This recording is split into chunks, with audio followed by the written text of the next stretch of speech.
Là, nous allons passer par Taïwan. Françoise Quillet est directrice du CIRAS et elle aussi est chercheure en théâtre à la MSA de l'Université de Franche-Comté. Voilà, et va nous parler du musée au théâtre et du théâtre au musée, avec une compagnie de théâtre de marionnettes de Taïwan, voilà, qu'elle connaît tout particulièrement. Moi, je remercie Katia. J'étais un petit peu gênée par rapport à tout ce qui s'est fait. Là, je vais parler simplement d'une expérience. Je dis toujours aussi, et je le redis, combien je suis émerveillée par ce que vous faites. Là, ça va être effectivement éloigné, mais en même temps le même propos sur le voyage entre les cultures et puis le voyage entre les arts. Et même à travers cette expérience d'un musée à Taïwan, on va retrouver effectivement ce voyage. Donc, je vais vous parler d'un musée, le musée de marionnettes asiatique Taiyuan, qui est à Taipei, à Taïwan. La première fois que je l'ai visité, c'est grâce à une étudiante. J'avais envoyé effectivement une étudiante de l'Université de Franche-Comté aller étudier à Taïwan et la marionnette. Et j'y allais chaque année pour faire des cours, pour rencontrer les universitaires.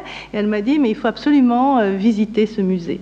Donc merci les étudiants. Grâce à elle, j'ai découvert un endroit qui m'a fascinée. Et comme toujours, quand les choses me fascinent, eh bien, je me dis, il faut aller voir d'un peu plus près ce qui se passe là-bas, essayer de comprendre quelle est la nouveauté de ce travail. Alors la première chose étonnante et en même temps magnifique pour Taïwan, celui qui dirige ce musée est un Hollandais. Voilà, je le dis parce que justement, il n'y a pas mieux pour la rencontre des cultures. Absolument soutenu par Taïwan. Alors je vais dire quelques mots sur ce Hollandais, Robin Wijsendaal, que j'ai invité d'ailleurs, et là ça a une date maintenant devenue célèbre, le 13 novembre de l'année dernière, pour venir présenter à l'intérieur du CIRAS. Le CIRAS, c'est un centre international de réflexion et de recherche sur les arts du spectacle. Alors là, je donne aussi un petit peu mon itinéraire pour comprendre. Je me suis beaucoup penchée sur les formes théâtrales en Asie, dans les différents pays d'Asie, et je me suis dit qu'aujourd'hui, vu les problèmes actuels que nous rencontrons, il était temps d'ouvrir à toutes les cultures, de ne pas me cantonner en Asie. Alors c'est très bien parce que je vais à l'école, je réapprends, j'apprends justement ce qu'est le théâtre arabe. J'ai invité Omar Fertat au CIRAS il y a à peu près 3 semaines pour nous parler du théâtre arabe, et j'essaie de mettre en communication au niveau de la recherche et des artistes justement ces différentes cultures. Et auprès de Robin Wijsendaal, c'est ce que j'ai trouvé. Donc lui est hollandais, alors ce n'est pas un hasard bien sûr s'il est venu à Taïwan. Son grand-père était un navigateur. Et il a été à peu près sur toutes les mers en Asie et il s'est arrêté plusieurs années en Indonésie. Alors donc il a sensibilisé dès son plus jeune âge Robin Wijsendaal, qui tout de suite a adoré les cultures asiatiques et a fait une formation, est devenu sinologue, a fait une formation sur le chinois, a appris le chinois. Il est à ce moment-là parti à Tainan et pendant 5 ans, pour apprendre le chinois, qui au début, disait-il, était extrêmement difficile. Pour lui, c'était vraiment quelque chose qu'il avait du mal à comprendre. C'était aussi, il est né en 63, il est parti en 86. Là-bas, en Chine, c'était aussi des années difficiles en Chine. Il n'avait pas beaucoup de rapport avec tous les artistes, où on le surveillait énormément, mais il a réussi quand même à avoir des spectacles de marionnettes chinoises. Et là, je vous donne vraiment sa phrase. J'avais beaucoup lu sur les théâtres de marionnettes en Asie, mais quand j'ai vu les performances dans la province du Fujian en Chine, j'ai été surpris et bouleversé par leur beauté. Donc il est revenu en Hollande et a décidé de faire une thèse sur les marionnettes chinoises. Il faut dire qu'à l'époque, il y avait peu d'ouvrages qui était consacré aux marionnettes chinoises. Et d'autre part, il s'intéressait aux marionnettes chinoises aussi parce que ça représentait la culture des minorités. Et Robin Wijsendaal a toujours défendu cette culture des minorités, même à Taïwan, je vous raconterai par la suite. Donc, il a fait sa thèse. Il est revenu en Chine à plusieurs reprises, de 86 à 93. Bien sûr, il parlait bien le chinois à ce moment-là, et il a appris le dialecte du sud de la Chine, qui n'est pas très éloigné du dialecte de la langue taïwanaise. ce qui lui a permis d'aller voir fréquemment ce qui se passait à Taïwan. Et il a rencontré à ce moment-là un grand maître de marionnettes qui développait, qui défendait les marionnettes à Taïwan, la renaissance des marionnettes, le maître Lin Tianlu. Lin Tianlu est effectivement quelqu'un de très connu, un merveilleux artiste et un grand pédagogue, et il l'a accompagné en Hollande lors d'une tournée. Et c'est vraiment en partie grâce à cette rencontre avec Lin Tianlu qu'il a réalisé que la culture de la marionnette avait été entièrement conservée à Taïwan, ce qui n'était pas le cas en Chine. Donc il a décidé de se consacrer à cette marionnette à Taïwan, marionnette chinoise bien entendu, et il a obtenu à ce moment-là une bourse pour aller étudier plusieurs années à Taïwan. En 1993, il a organisé un festival de théâtre de marionnettes et il s'est installé définitivement, je dirais, à Taïwan. Alors bien sûr, un homme comme lui ne peut pas vivre tout le temps à Taïwan, c'est-à-dire qu'il est à Taïwan, mais il bouge partout dans le monde, c'est ce que je vais vous montrer après. Il fait beaucoup de créations et puis il a été joué au moins dans 50 pays au jour d'aujourd'hui. Bon, et ceci s'élargit. Donc, il a d'abord commencé très modestement, parce qu'il n'avait pas de financement, à être conservateur d'un grand musée, déjà un musée, le musée de papier Suho à Taïwan, qui est un très grand musée et très, très intéressant. Et après, il a collaboré avec Paul Lin, qui dirigeait la fondation Taiyuan et qui voulait faire un don de plus de 5000 pièces de marionnettes à la municipalité de Taipei. Or, la municipalité de Taipei était bien d'accord, mais n'avait pas les structures juridiques pour accueillir, pour créer vraiment ce théâtre. Donc, avec Robin, Paul Lin a demandé à tous les amis autour d'eux des collaborations financières, puis ils ont été voir des sociétés privées pour pouvoir créer ce théâtre. Et 3 ans plus tard, ce théâtre voyait le jour. C'est donc le théâtre de marionnettes dont je vais vous parler. Alors je dis théâtre et en même temps je dis musée, parce qu'effectivement, dans leur esprit à tous les deux, à Paul Lin et à Robin Ruizendahl, l'un ne pouvait absolument pas aller sans l'autre. Alors bien sûr, vous me direz, et ça ce sera une discussion d'ailleurs, la marionnette c'est peut-être plus facile. Je ne dis pas non. Donc ils ont créé ce musée de marionnettes asiatiques. Et dès les premiers jours, il a été vraiment à l'avant-garde du théâtre de marionnettes traditionnel à Taïwan. Ils ont organisé des expositions aussitôt. Ils ont présenté des spectacles à travers le musée. Et puis surtout, et ça, alors là, c'est une expérience passionnante que j'aime bien, que je suis, parce que je suis en train d'écrire un livre d'entretien avec Robin Ruizendahl pour qu'il explique un petit peu ce qu'il fait. Et surtout, dès le début, il est allé dans les écoles primaires. Alors là aussi, vous me direz, la marionnette, c'est plus facile. Pour présenter les marionnettes, pour apprendre aux élèves à les manipuler, à les construire. Donc il y a tout un travail auprès des enfants pour effectivement développer ce que peut être la marionnette.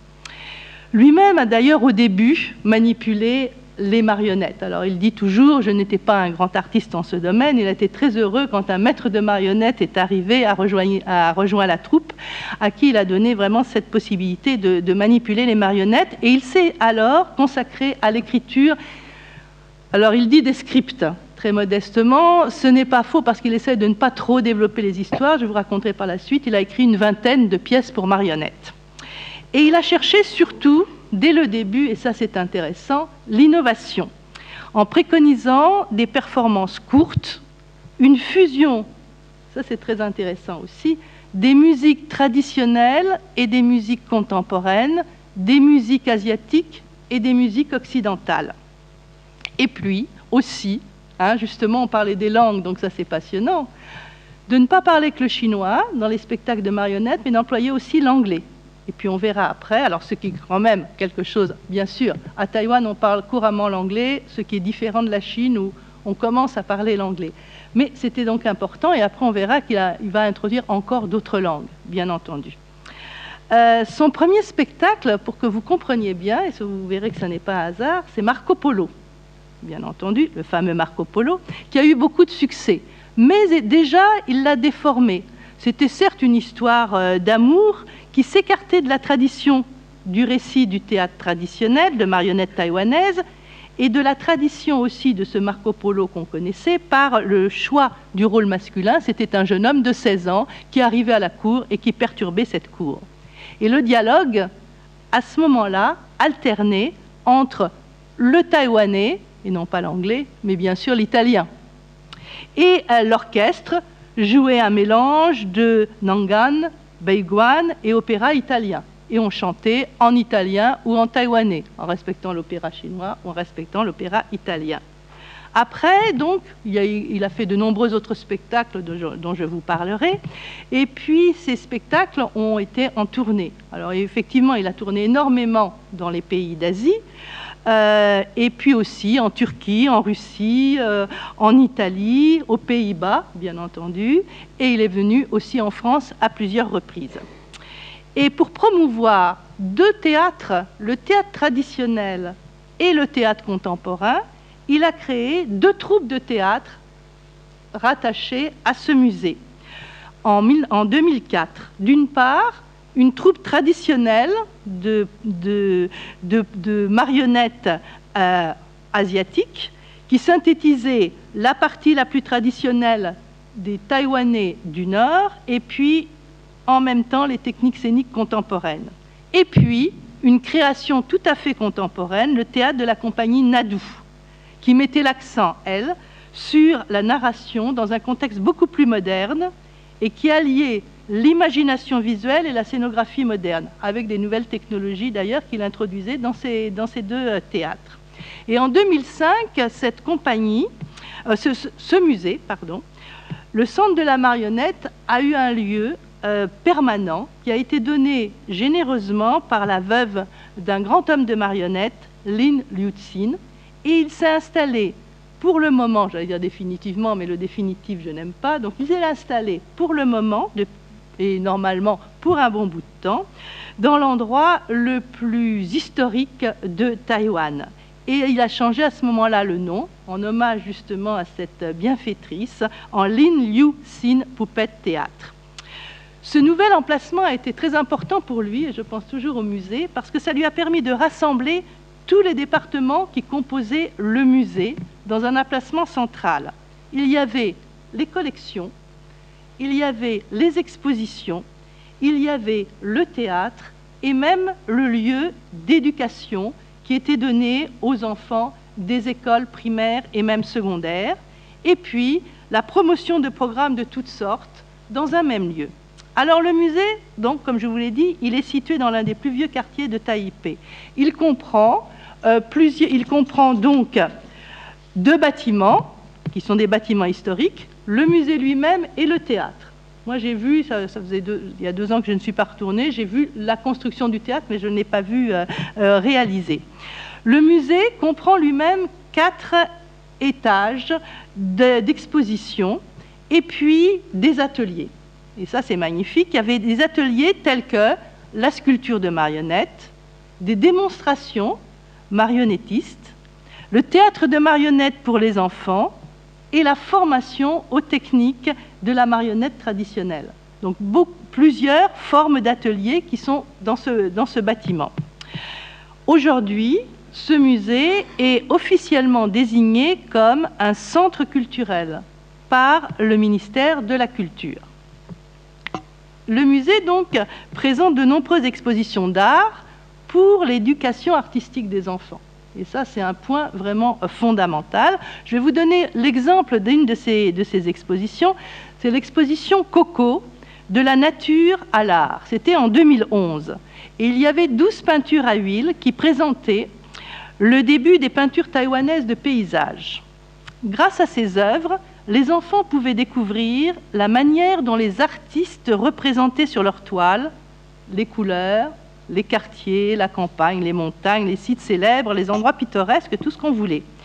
Et le musée utilisait aussi des moyens interactifs pour permettre aux enfants de développer leur capacité d'observation et d'analyser les techniques artistiques. Ainsi, l'art et la vie n'étaient pas séparés. Car pour Robin Wiesenthal, les arts doivent être intégrés dans l'enseignement de toutes les matières et dès l'école primaire pour cultiver la créativité et l'imagination. pour aider à renforcer la connaissance de l'art et de l'esthétique, la ville de Taipei, grâce à lui, il faut le dire, a lancé un programme d'art pour les enfants de 9 à 12 ans, qui est organisé par les ministères de l'Éducation et des Affaires culturelles. Cette initiative a intégré l'art dans les cours de base, dès l'école primaire.